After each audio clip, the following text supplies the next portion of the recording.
예, 지금 정치권 정계 개편, 그런 얘기가 참, 얘기거리가 되고 있죠. 아주, 제3지대, 그러니까 물론 하나의 이제 세력은 아니지만 여러 세력이 모여서 양당 기득권, 이제 사실상 독재, 기득권의 어떻게 심하게 말하면 이제 적대적 공생에 의한 독재, 여기서 이제 우리는 벗어나자, 예?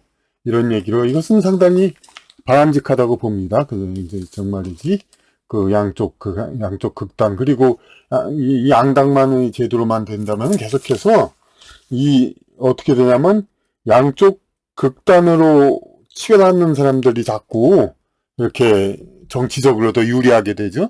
그러니까 이 극단이란 게 그런데 또 어떤 뭐 소신이 있는 뚜렷한 이념적으로 돼가지고 극단 뭐 그런 물론 그런 극단도 물론 좋은 건 아니지만 어쨌든 뚜렷한 이념적 소신으로 뭐 그렇게 해서 뭐 극단이라는 것도 아니고 이 파벌적 극단이죠. 이제 어떤 이제 나는 서로 상대방을 증오하는 그런 사람들이 이제 결국은 이제 각 당에서 이제 주류를 어떤 이제 색깔을 강화하고 이제 그렇게 되니까 이게 정치지가 자꾸만 이제 잘못돼 가는 거죠. 그러니까 그런 것을 지향하기 위해서는 우리는 진짜 제3당이 필요하고 특히 우리나라 같은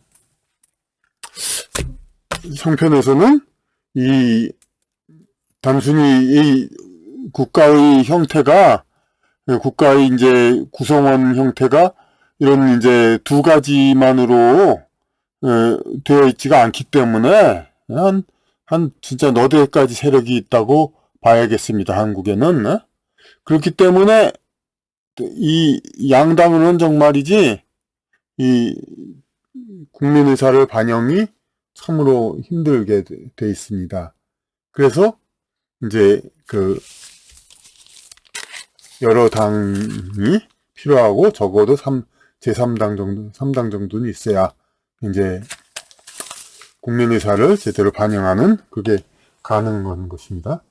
그래서 하여튼 이렇게 3당이 있는데 여기서 오늘 주로 얘기하자는 건 이 3당에 관한 얘기는 저희도 많이 했습니다. 제3당은 이제 어떤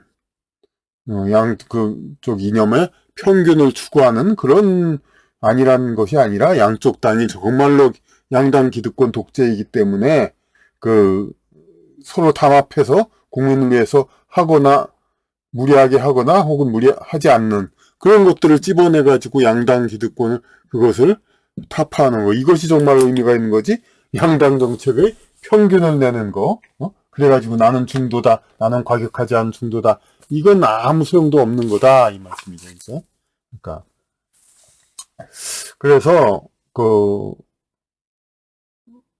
어떻게 되나, 이제 뭐가 바람직하다는 건 이제 얘기했었고, 이 앞으로의 추세를 일단 저기 자꾸 그래도 포기 안 합니다. 양쪽 당 중에서 이쪽 당에 대해서는 얘기를 아무래도 왼쪽에 있으니까 좌파라고 얘기하죠. 이쪽은 뭐랄까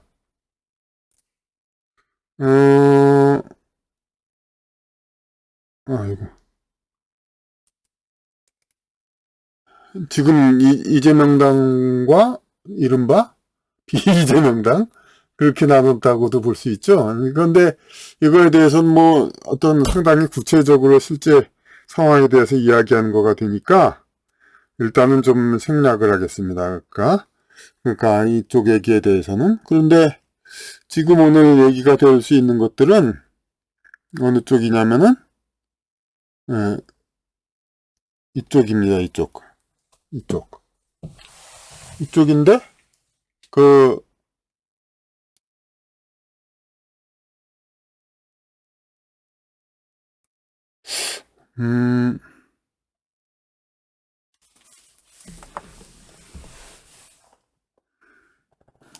보수를 자처하는 이제 세력이 있었죠. 보수 세력.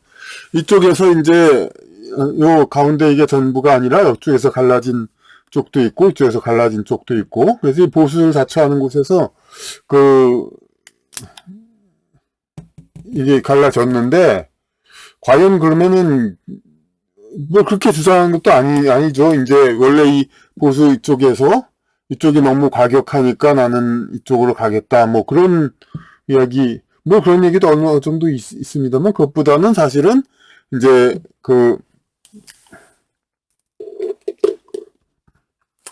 어떻게 서로 간에 어떤 인간적인 어떤 신뢰 이런 것이 안 돼가지고 이쪽하고 이쪽 당이, 더군다나 이쪽은 현재 여당인데 이제 국힘당과 이제 지금 이제 개혁신당으로 이제 나눴죠. 그렇게 돼서 하여튼 이쪽에 오히려 이제 진보 진영은 더민당과 그 새로운 당, 그리고 또 뭐 여러 가지 또 녹색당 뭐 비슷한 당도 있고 많이 있습니다만은, 이쪽 보수는 요 두 당밖에 없습니다. 그럼 이 당의 어떻게 앞으로의 추세를 어떻게 봐야 하냐 이겁니다. 이제 그러면 이쪽이 그럼 어떻게 나누어지니까, 이것이 앞으로의 관건인데, 거듭말하지만 결코 무슨 뭐 어느 한쪽은 과격보수, 어느 한쪽은 온건보수 이럴 것도 아닙니다. 서로 온건보수 할 겁니다. 과격보수라는 건 뭐 있을 수도 없고, 이렇게 그럴 만한 소신 있는 사람도 없고, 그럴 만한 이제 어떤 자신감도 없습니다. 하여튼 하여튼 꼭 그래야 된다는 것도 물론 아니고, 그러니까 어떤 순전한 스펙트럼의 결과로서 이 어떤 보수가 둘로 나뉜다, 이렇게는 현재로서는 기대하기 어렵습니다.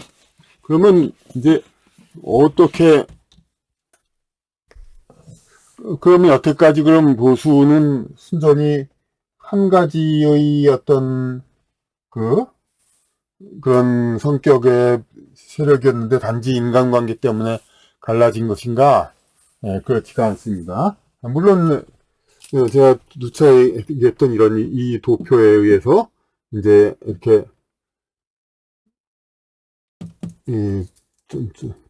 전체적인 이제 순수한 좌파 우파가 있고, 이쪽에 극단적인 어떤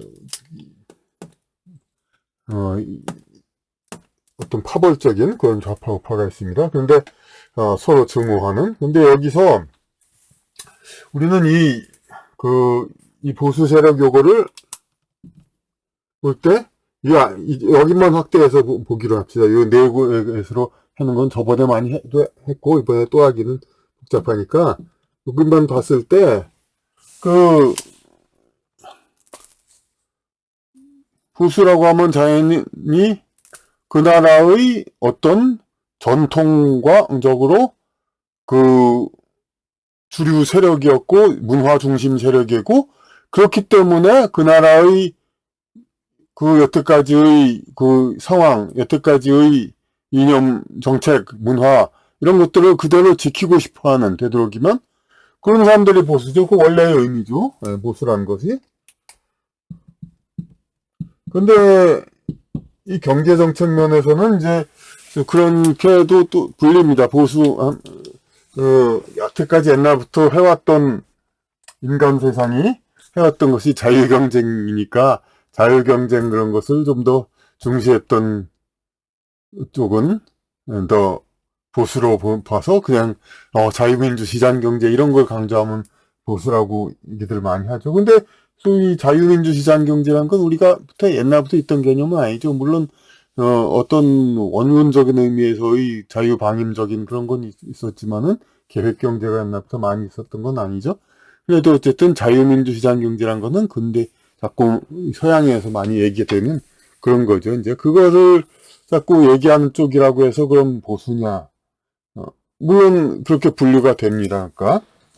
근데 우리가 이렇게 원론적인 의미의 보수라고 할 때는 그 나라의 전통을 지키고 그 나라의 가치 그런 거, 그리고 특히 애국심을 강조하고, 애국심을 강조하면 어떻게 되는 겁니까? 애국심을 갖는 이유가 뭡니까? 그 나라를 지킨다는 기 위한 거죠. 그 나라를 지키는 건 뭡니까? 그 나라를 자기가 다스리기 위해서? 그거는 상류층 일부밖에 안 되죠. 대부분의 이 민족은 그냥 대부분의 국민은 그냥 어차피 지배를 받게 되어 있습니다. 그러니까 누구한테라도. 별 차이가 없습니다. 근데 그럼 꼭 지배층 계층을 반드시 자기네 사람이어야 되느냐? 꼭 이게 자기네 사람이라 그거가 아니까 무슨 상관입니까? 결국은 이 통치하고 모든 그 나라의 문화 그런 것이 그대로 자기네가 살던 그대로 자기의 삶의 방식 그대로 그렇게 좀 자부심을 가지면 살 수 있도록 그렇게 되어야 이게 나라를 지키는 것이죠. 나라의 어를 지키는 거. 만약 이 나라가 다른 나라로 들어가가지고 다른 나라 방식으로 살게 되고 다른 나라의 노예로 살게 된다. 이게 나라를 잃는 거죠. 그러니까 그 자기 나라의 방식, 문화, 어떻게까지 해오던 거 이걸 그대로 지키는 거. 물론 뭐 점진적인 개혁 그런 건 계속 있어야 되겠지만은 큰 줄기는 계속 있어야 되는 거. 그게 바로 나라를 지키고 그런 애국심을 갖는 그런 이유죠. 근데 그러면은 그 애국심의 근본이 뭡니까? 조상에 대한 여태까지 이렇게 우리나라를 지켜와서 우리 민족을 이렇게 나라를 굳게 해왔으니 감사드린다. 이런 마음이 있어야 되는 거죠. 나라를 계속 존속되어 온 것에 대해서. 그러니까 이 조상에 대해서 이렇게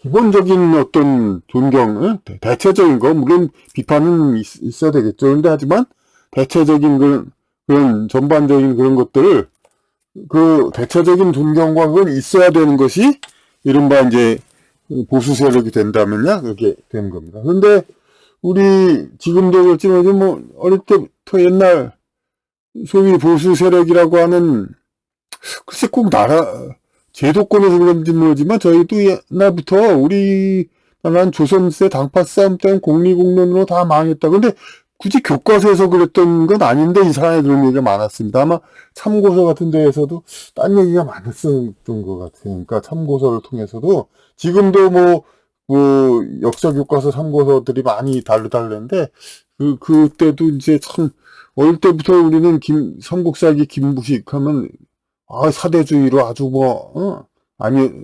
잘못된 역사다 이런 얘기가 못이밖에 들었는데 중고등학교 때. 근데 사실상 중고등학교 교과서에는 김부식의 그 삼국사기 서문이 아주 잘 모셔져 나와 있고 그런데도 왜 우리가 김부식 삼국사기를 자꾸 그렇게 보게 됐냐. 그건 이제 참고서라든지 주변에서 자꾸 그렇게 하는 그런 어떤 제도권인으로서도 계속해서 그런 운동이 있었기 때문에 그랬던 것 같습니다. 그러니까 그런 조상을 좀 약간 내리려는 것이 계속 있었고, 박정희 시대 때도 계속해서 무슨 우리나라 잘 살아보세요. 여태까지 그래가지고 조상을 그렇게 폄하하는 얘기가 많았습니다만, 그래도 제도에서 꺼내서 그 나라 정권이 애초부터 그런 건 아닙니다. 실현과 극복이라는 교과서를 특별히 발간해가지고 그 당시에 당파 싸움이 많고 그랬던 건 사정상 그랬던 것이지 우리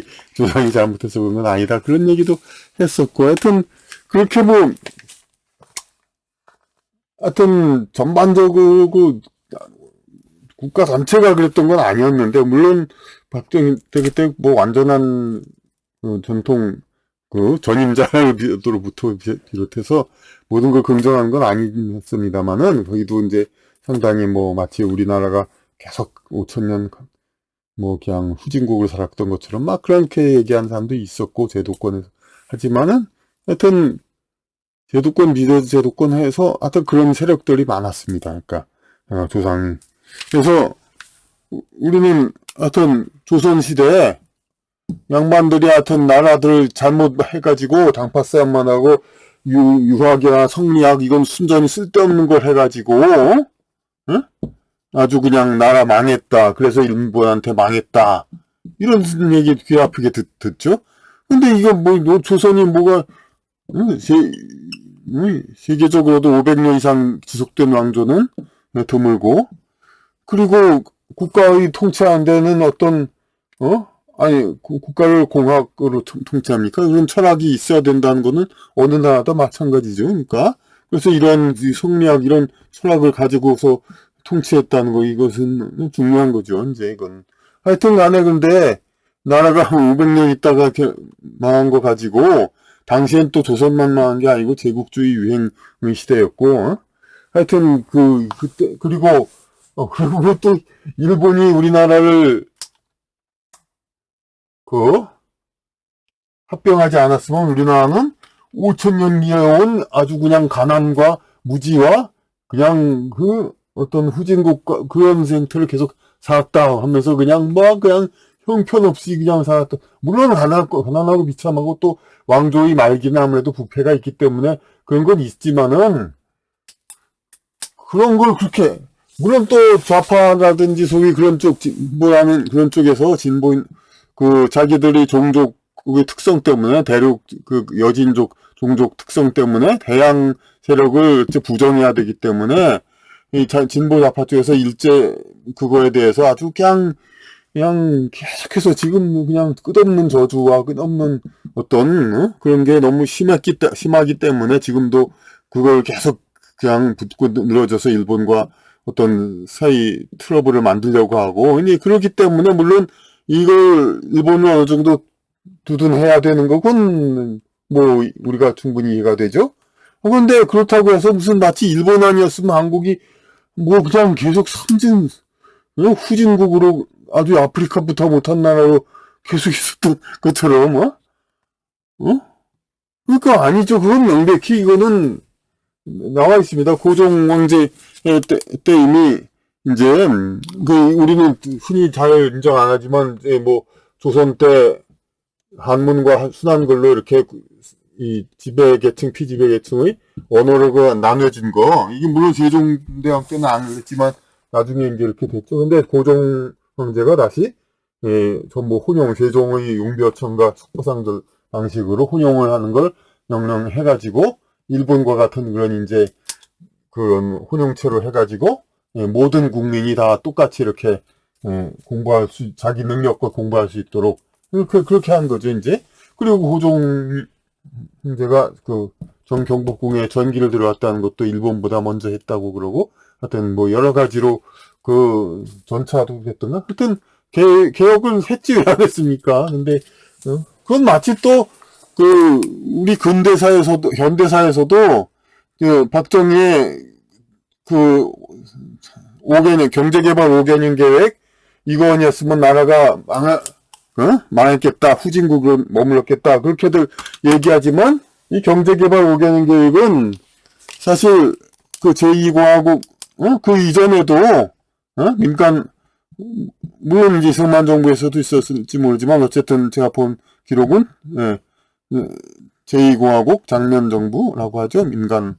거기에서도 경제개발 5개년 계획 다 했었습니다. 그러니까 그전부터. 그러니까 하여튼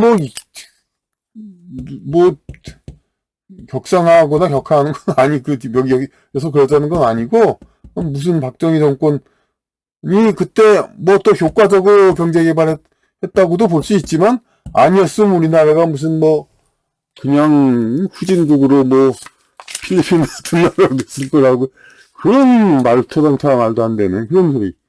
그러니까, 그런 거랑 똑같은 거죠. 일본 아니었으면 우리나라가 무슨 후진국, 그렇게 됐을 거.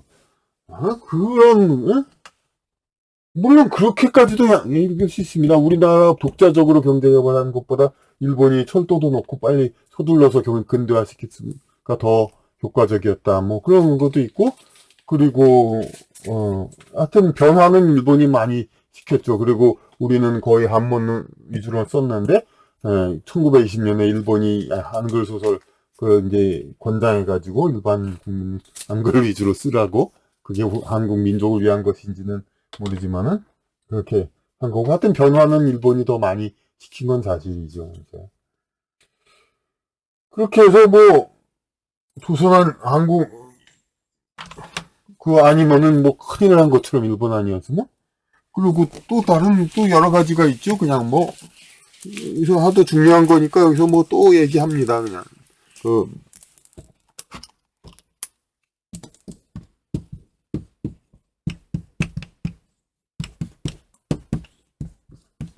상자는 제대로 쓰지 않았습니다. 상자는 안 쓰고 이 산홍공상이라는 말은 말이죠. 근데 우리가 그때 산홍공상이라는 우리의 어떤 전통적인 직업 분류가 아주 잘못됐다, 뭐 잘못됐다. 아니, 그러면 산홍공상에서, 다시 씁니다. 상. 그러면 실속에 있는 건 장사 돈 버는 거? 그렇지 않죠. 그러니까 이 농공상은 1차 산업, 2차 산업, 3차 산업을 그대로 얘기합니다. 그 서양의 어떤 사회과학에서도 1차 산업, 2차 산업, 3차 산업인데 이거 그대로 분류되는데 이 분류가 잘못됐습니까? 1차, 2차, 3차 산업 이제 순서를 해놓은 것이. 그리고 산은 무슨 직업이냐면 그야말로 0차 산업. 그 농업이라는 인류가 정착해가지고 농경 문화생활에서 농경 생활하기 전부터 채집, 수렵 그런 거 할 때 무대뽀를 합니까? 그렇지 않죠. 네. 우리가 지금 회사를 취직하는 것이 한 사람이 돈 버는 것보다 자기 품팔이 하는 것보다 더 잘 버는 경우가 많죠. 월급쟁이가. 그게 뭐냐면은 그 원시 시대에도 한 사람 한 사람이 사냥을 하면 토끼 한 마리 잡아서 하루에 토끼 한 마리 잡으면 뭐 합니까? 한 끼는 될지 모르겠지만은 하루도 제대로 못 살죠. 근데 열댓 명이 모여서 맘모스 사냥할 수 있죠. 맘모스를 잡으면 서너스로 나눠도 우리는 거기서는 충분히 배불리 먹고 며칠을 먹을 수가 있죠. 네, 그런 식으로 그 산은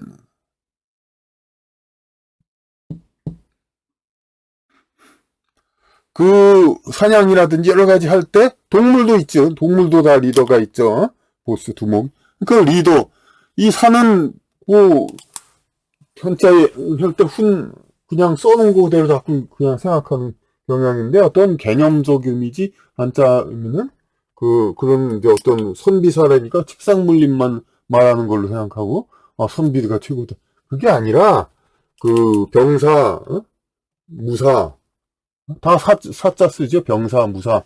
그 뭐냐면은 그러니까 칼 쓰고 그러는 것도 다 사입니다. 그러니까 우리 장기판에서 왕을 보호하는 거 그것도 사죠. 그게 선비라서 보호하는 게 아니라 무사니까 칼로 무기 들고 보호하는 거죠. 그러니까 이 사라는 것은 그 이전부터 있었던 그냥 그런 걸 얘기하는 겁니다. 그 두목 직업. 그러니까 조직과 그거를 책임지고 조직을 공동체를 책임지고 생명을 뭔가 보호하고 앞장서서 뭐 모든 걸 이끄는 그런 그 가장 중요한 지금 맞지 그거 가지고 자꾸 무슨 산업공상이 잘못됐다는 둥 말도 안 되는 그런 이제 그런 것들이죠. 그러니까 이게 좀 메모한 건 다 했군요. 다 했습니다. 그래서 그런데 그래서 어쨌단 말이냐 이거 중요하네요. 진짜 중요한 얘기 하나도 안 했습니다.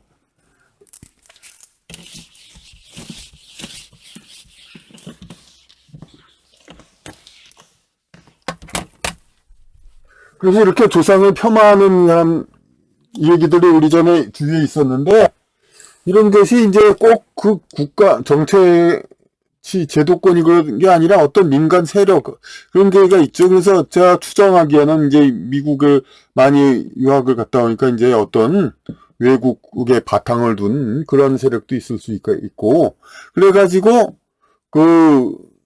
계속해서 이제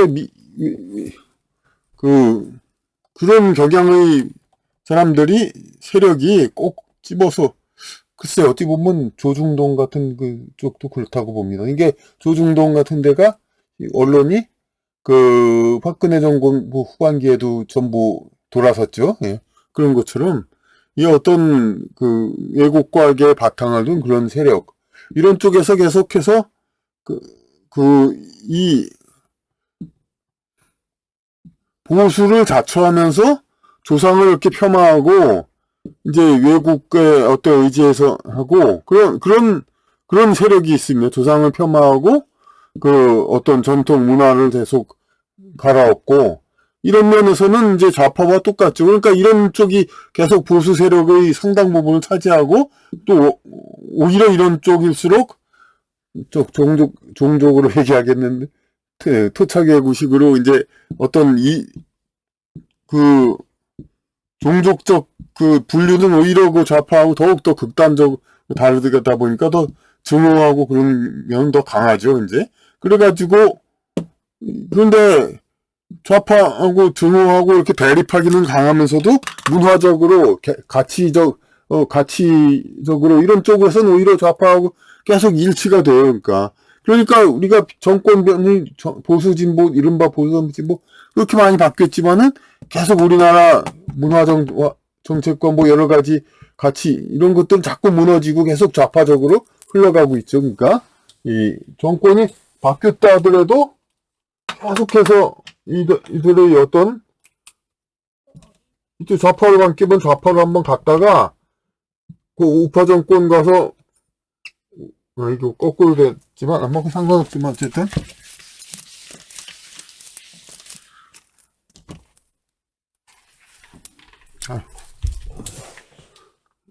그러니까 우파 정권에서 이 좌파로 갔어요.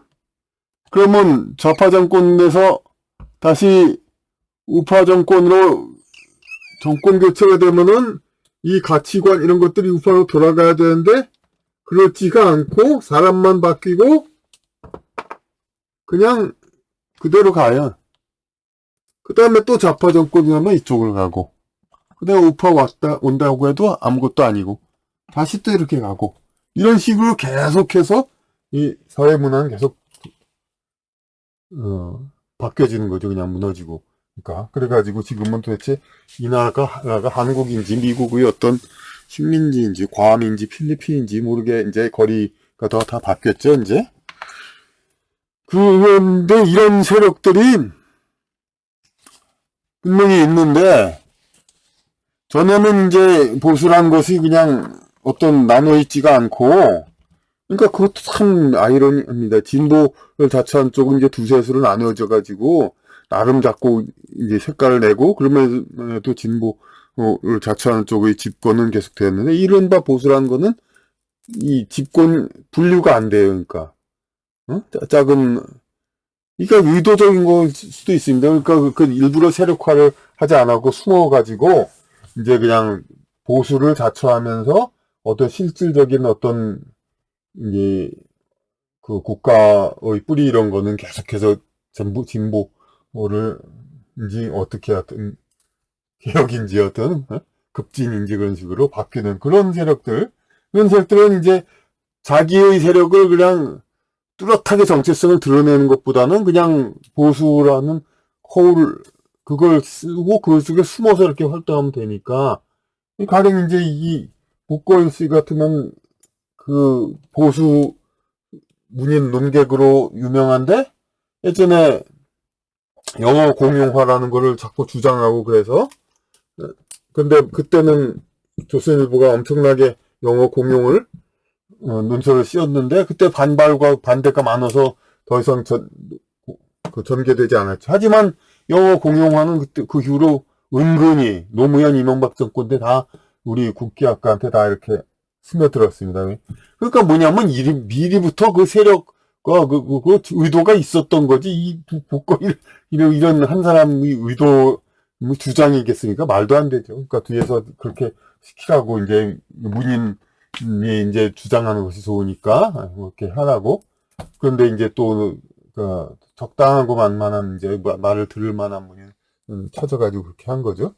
그러니까 이런 것 이렇게 그러면서 이제 세력 분화는 안 되는데 그런 거죠. 그런데 이번에 그러니까 이 국힘당과 개혁신당으로 뭐 어느 쪽은 뭐 서로 비교되는 세력이지 아니지 않느냐 얘기할 수도 있지만은 뭐 어느 쪽은 크고 어느 쪽도 작아서 어쨌든 간에 보수가 둘로 갈라진다는 것은 우리에게 없었던 굉장히 획기적인 일입니다. 이제 진보가 갈라진 건 전에부터 같이 있었고 그 사람들은 비교적 솔직하게 정치를 했기 때문에.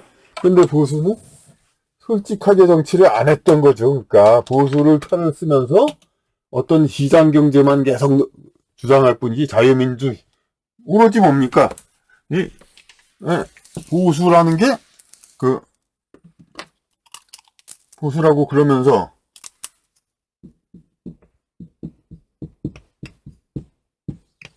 자유민주 시장경제 애들 쓰지도 않으면서 자꾸 이렇게 자유민주 시장경제 그리고 친미죠. 친미. 이 친미 자체는 좋은데 반중 반러시아 이거 상당히 위험한 거죠. 이런 걸 우리가 왜 이래야 됩니까 지금 이 나라에. 그런데 이런 걸 부추기는 게 참. 그리고 좌파는 자꾸 뭐 친일하지만 이 사람도 친일 별로 안 하죠.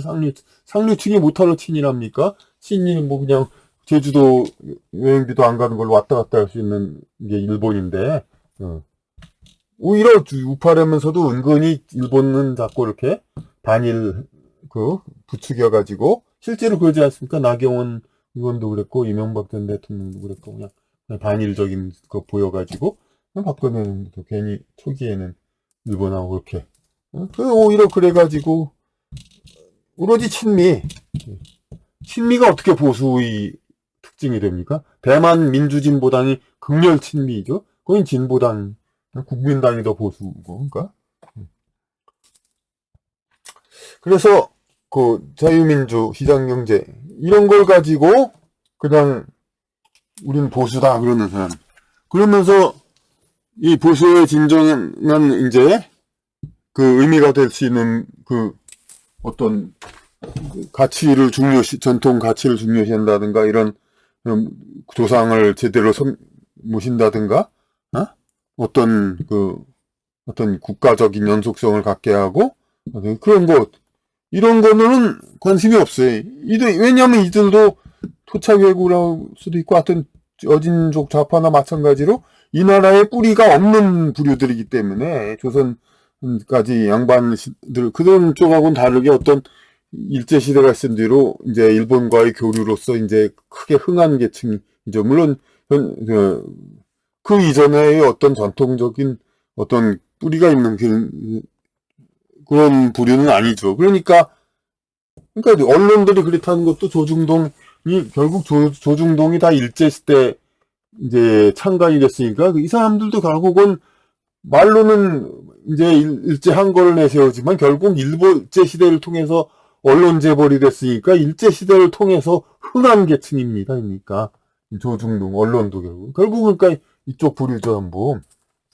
그러니까 이런 사람들이 그냥 어떤 조상을 폄하하고 그렇게 전통 가치를 부정하고 이러면서 나라의 뿌리가 없어지니까 이제 이런 사람들이 그게 보수라고 집권을 하니까 계속해서 정권 교체가 돼도 계속 나라는 속된 말로 작용하라는 게 무슨 친북 그런다는 게 아니라 그냥 이제 그러니까 어떤 가치관이 붕괴되고 이제 그런다는 거죠 이제. 그러니까 이새는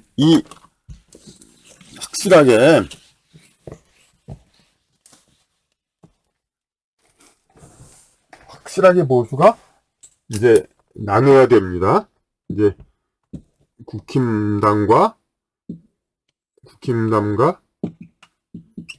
개혁신당 뭐 이러면 앞으로 어떻게들 바뀔지도 모르죠. 나눠가지고 색깔이 달라져야 되는데 이 참 난감한 게 이 아까 말한 그런 이제 뭐 그렇게 너무 욕하면 위장보수 세력이라고 하면 너무 욕하는 거고 이 어떤 이제 가치적인 가치 진보? 그러면서 이제 어떤 파벌 보수 하여튼 그런 세력들이 그러니까 음, 아니, 일제 이후의 어떤 기득권 세력이라고 할까? 하여튼 그 사람들 세력이 이 국힘당이나 개혁신당 어느 쪽으로 가도록 우리는 좀 유도해야 됩니다. 그들은 물론 1차적으로는 이 국힘당에 붙어 있을 건데, 과연 국힘당 쪽의 사람 분들이 얼마나 현명하냐에 따라서 이 정말 본질적인 이 정당의 정체성과 선거 이것도 될 겁니다. 그러니까 그런데 사실상 이런 아까 말한 그런 보수에는 이 개혁신당 쪽이 오히려 더 많이 가 있습니다. 그 바탕은 이준석 대표도 완전히 미국 통이고, 뭐 김종인 위원장도 이념적으로는 중도식을 하면서 그냥 어떤 그 전혀 이제 어떤 짙은 보수 그런 색깔은 없고, 근데 이제 그런 이제 그 전통 가치나 깊이 어떤 그런 것이 없으면서 시장 경제만 내세우면서 이제 보수를 자임하는 그런 쪽 세력들이 이제 이 국힘에 있지 말고 제발 좀 이쪽으로 좀 갔으면, 이쪽을 두둔하는 입장에서는 그렇습니다. 물론 그쪽 세력이 이쪽에만 있어가지고 정말로 가능성이 얼마인지 모르지만은 국힘당이 가능성이 얼마인지 모르지만 이제 개혁신당이 아주 순수한 보수 그런 것을 정체성을 확립한다면 당연히 또 아주 중요한 일이 될 수 있죠. 그러니까 이런 것들을 하여튼 너무 또 어려운 얘기도 복잡하게 하기도 그렇습니다. 그러니까 가장 중요한 거는 그냥 결론을 여기서 얘기하자면은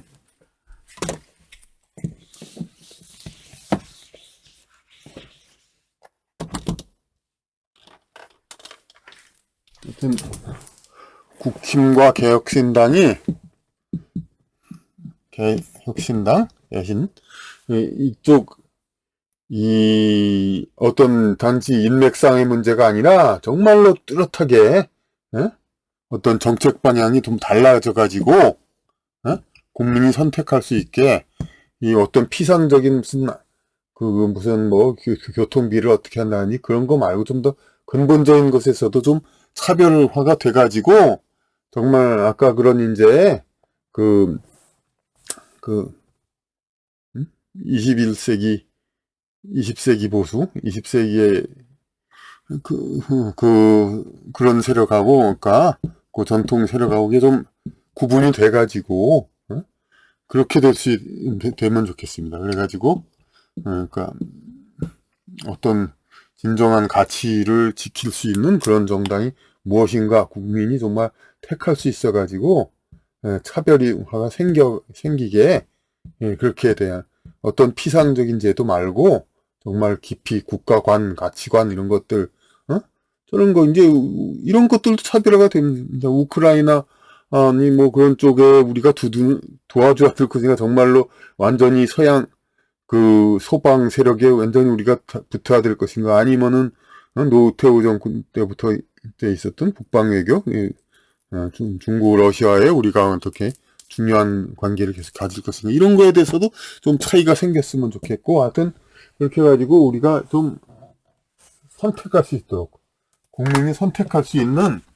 그러한 이제 정치가 이제 좀 되어가지고 이제 단순히 뭐 누가 있고 누가 뭐 어떻다 이런 유튜브 보면 인신공격성 그런 것도 많이 있는데 누구는